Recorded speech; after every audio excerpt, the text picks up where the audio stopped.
possible destabilization in former Soviet Central Asia, especially after the withdrawal of Western troops from Afghanistan.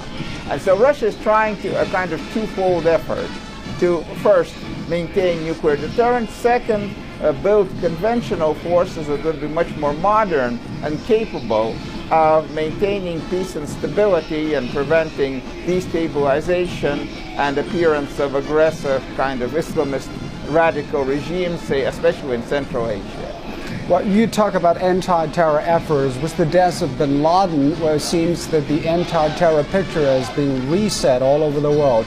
What is Russians reading about the terrorist activities in his own domain, especially in North Caucasus regions and Chechnya?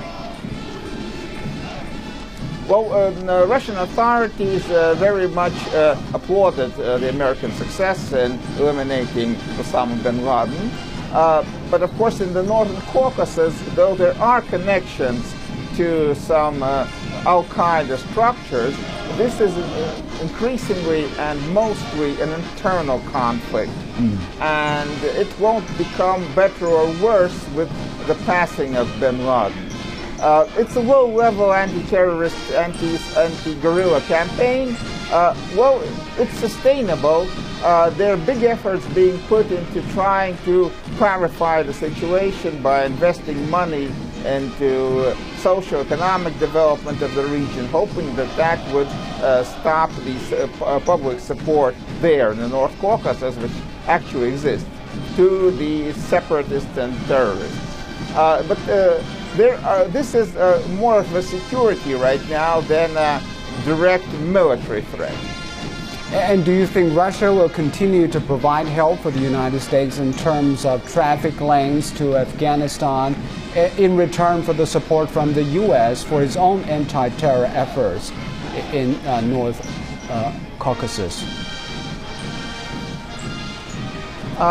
For Russia, it's very important to provide basic support to the coalition forces in Afghanistan, because while they're there, the threat to former Soviet Central Asia is more minimal.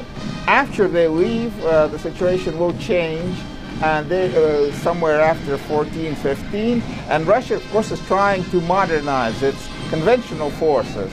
If there is threats coming, because for us, Central Asia, former Soviet Central Asia, is still very, very important. There are important military installations. There's economic ties. Any destabilization on the kind of North African Arab Spring model of the authoritarian but secular regimes in Central Asia would bring millions of immigrants rushing into Russia. It would be a major problem. And of course, we're trying to build forces that could meet that threat if need be. So we're trying to build nuclear forces and conventional forces at the same time. But that's a bit of a problem. It requires a lot of money and effort. You talk about a lot of money and efforts. Of course, Russian economy has been very strong because of the high prices of oil and natural gas.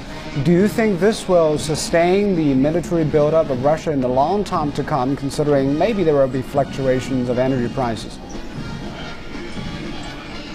Well, there's indeed money in the Russian budget. There are problems in Russian defense industry, which is basically a Soviet defense industry, but strongly degraded. So right now, the Russian defense ministry is increasingly procuring know-how and weapons in the West. But there are, again, political problems connected. Also, there are problems with corruption and misappropriation of defense funds inside Russia.